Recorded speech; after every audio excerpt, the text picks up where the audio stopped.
Tonight on DC News Now, a woman hurt when an illegal car meetup gets out of hand and a teen arrested. Definitely that's, a big issue, especially when it comes to people's lives and people getting injured. The tire marks burned into the pavement, serving as a reminder of the dangers of these illegal events. Confusing messages over the safety of Tylenol for pregnant women. Tylenol, don't take it. Don't take it. Advocates say the president's unscientific claims could further stigmatize autism. We had some thunderstorms out there for the day today, but more wet weather's on the way the next couple of days when you need the umbrella coming up. Construction chaos in the district. Crews starting work at DuPont Circle. For the next 2 years, it'll create more park space along Connecticut Avenue. Reaching for the stars, the new NASA astronauts from the DMV that could fly to the moon.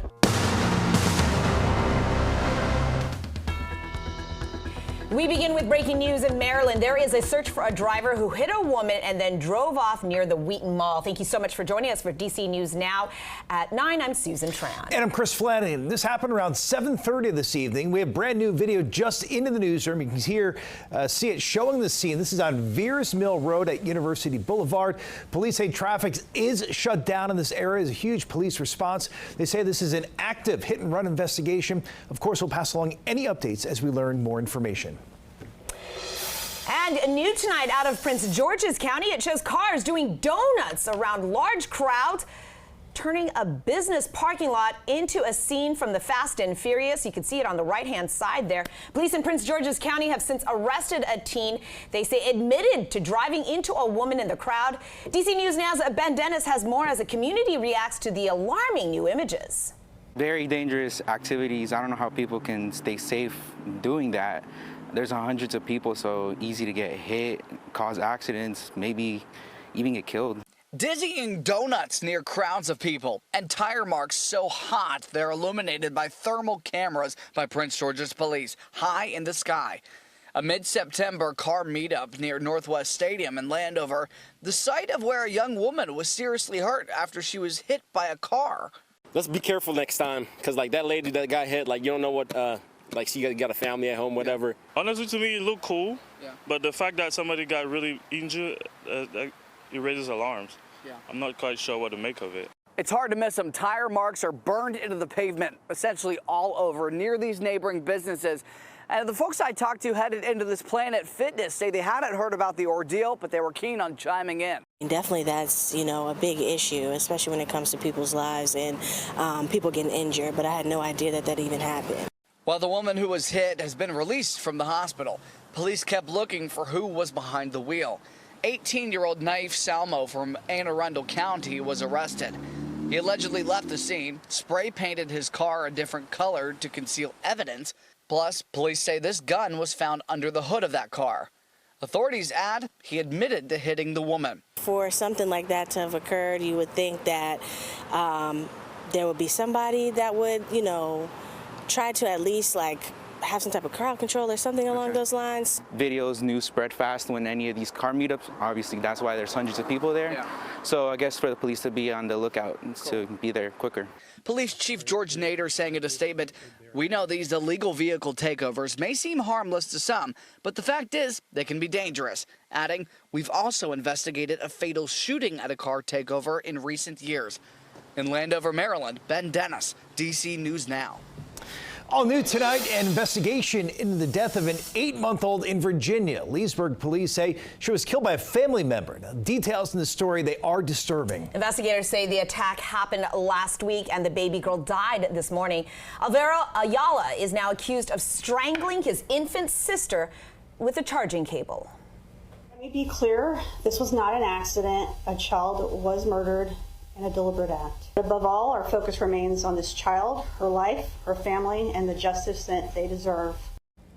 Alvaro Ayala remains in jail tonight. Investigators say additional charges, including murder, will soon be filed. And new tonight, the Attorney General in the district says that he got Washington Gas to settle a lawsuit, and it will now take new measures to stop the ongoing pollution into the Anacostia River. The AG says that investigators found evidence the company failed to prevent toxic chemicals from its former East Station plant from contaminating the river, even when it agreed to address the concerns in 2012. Washington Gas did not admit to doing this, but under a new settlement, the company will install new filters in the waterway, a floating boom to contain any pollution on the surface, and barriers on the shore to limit the contaminants from getting into the ground. The AG says he'll continue to monitor Washington Gas to make sure it is complying. And staying on Washington Gas, the utility company is saying that some workers in the area hit a gas main, causing a leak at an apartment complex in Northeast. Now, this is happening at the Stanton Glen Apartments right near the Suitland Parkway. Council member Trayon White says that people were evacuated from their homes into a nearby community room. We did reach out to Washington Gas for an update, but have not heard back yet. All right, let's get a first check on the forecast with Chief Meteorologist Jackie Layer. And Jackie, the first full day of fall, really feeling more like summer. Yeah, and even had some thunderstorms too. Now we're just seeing some lingering showers at this point. Very spotty. Not everyone's seeing those right now. We'll eventually see more of this wet weather on the way later in the day tomorrow. But first, do want to talk about the radar out there right now. A couple of those showers that we're seeing back out towards the Front Royal area. Then we also have a few more of those cells sprinkled in there up towards parts of Loudoun County, northern Loudoun County, then also over towards Rockville, seeing that downpour there. And then, like I mentioned, back just to the south and west of Front Royal, seeing that batch of rain, and also over towards Warrenton, seeing some of those showers too. These showers eventually wind down. We'll see drier conditions that we're seeing back out towards West Virginia, and then that next round of rain back out towards parts of the Midwest and even parts of the plains right now. That will slowly start to push in as we look ahead towards tomorrow. But out there for the rest of this evening, should be seeing those mainly dry conditions later on tonight, and as we look ahead towards tomorrow morning, starting off dry under some more cloud cover. Those clouds will continue to build in, and then we'll see some shower activity. Also the possibility of some embedded thunderstorms as we look ahead towards tomorrow afternoon and evening. So just be on the lookout for that yet again. And even more wet weather on the way as we look ahead towards your Thursday. So I'll have more details on that coming up. But that severe outlook out there for tomorrow, mainly back out towards our westernmost areas. I'll have the latest of that 7-day coming up. All right, we'll see you then, Jackie. In just a couple hours from now, the Jimmy Kimmel Show returns to late night TV after a nearly week-long suspension. But you won't be able to see it here in the DMV. ABC suspended the show after the FCC chair made threats over Kimmel's comments about the assassination of conservative activist Charlie Kirk. ABC says the return comes following thoughtful conversations with the comedian. Well, ABC is bringing the show back. Sinclair, which owns the ABC station in D.C., is not showing it at any of its stations that it owns. And our parent company, Nexstar, says it will also continue to preempt Jimmy Kimmel Live at its ABC affiliate stations. In a statement, Nexstar says the company stands by its decision pending assurance that all parties are committed to fostering an environment of respectful, constructive dialogue in the markets we serve. Well, Nexstar owns 28 ABC affiliates. Sinclair owns 38. Together, they own about a quarter of all ABC stations across the country. And viewers in the DMV can still watch the show with a subscription to Disney Plus or Hulu. New tonight in the district, the former deputy director of a neighborhood safety program sentenced in a federal bribery case. Dana McDaniel will now serve 46 months on probation with 16 weekends in jail and 6 months on house arrest. She pleaded guilty back in March, prosecutors say, during a 2-year period starting in 2022.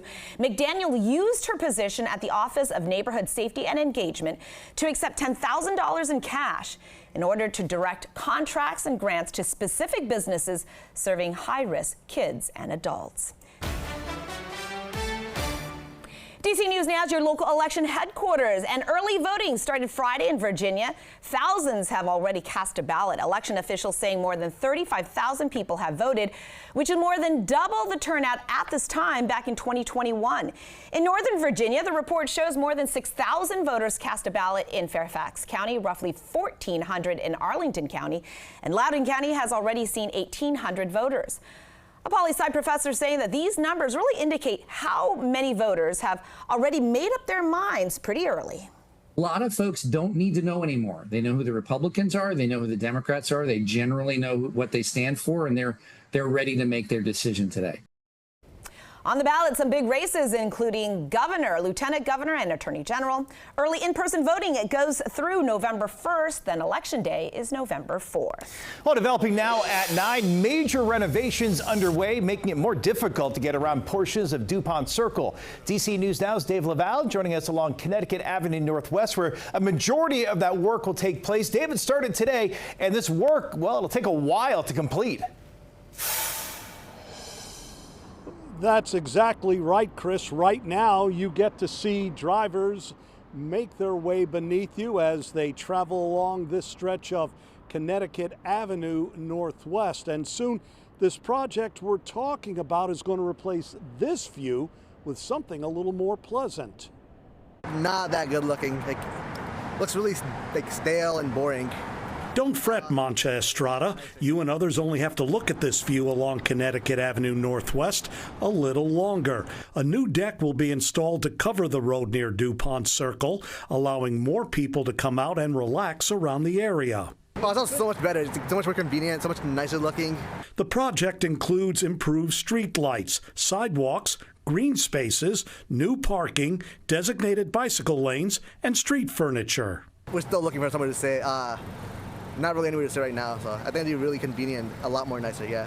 The deck over is the highlight of the nearly $38 million project to improve Connecticut Avenue from DuPont Circle to California Street Northwest. That's a big problem for us. Kan Jung is the manager of GF Books, which is celebrating its first anniversary this month at its location along Connecticut. He's bracing for the worst as Jung predicts a major drop in the number of customers as the project is expected to take 2 years to complete.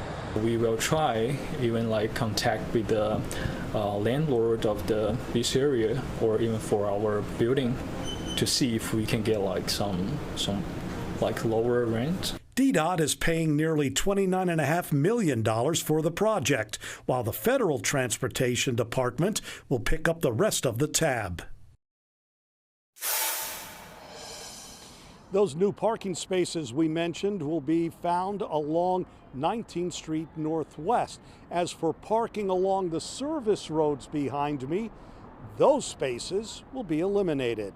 We're live in the DuPont neighborhood in Northwest. Dave Laval, DC News Now. Dave, thanks. And another new project could impact your commute in Navy Yard. According to officials, an escalator replacement project will close the Half Street Metro entrance until March. That project starts Monday. Now, the west entrance elevator will also be unavailable, but the elevator and escalator on the east entrance on New Jersey Avenue will still be available. Some pet vaccine clinics in the district to tell you about, and these shots are free. You can bring your dog or cat in for some rabies or distemper shots. The Brandywine Valley SPCA is hosting the event. The first clinic is tomorrow from 5 until 7 at night over at the location on New York Avenue Northeast. Then the second one is October 11th from 9 until 11 in the morning over at the DC Village location in Southwest.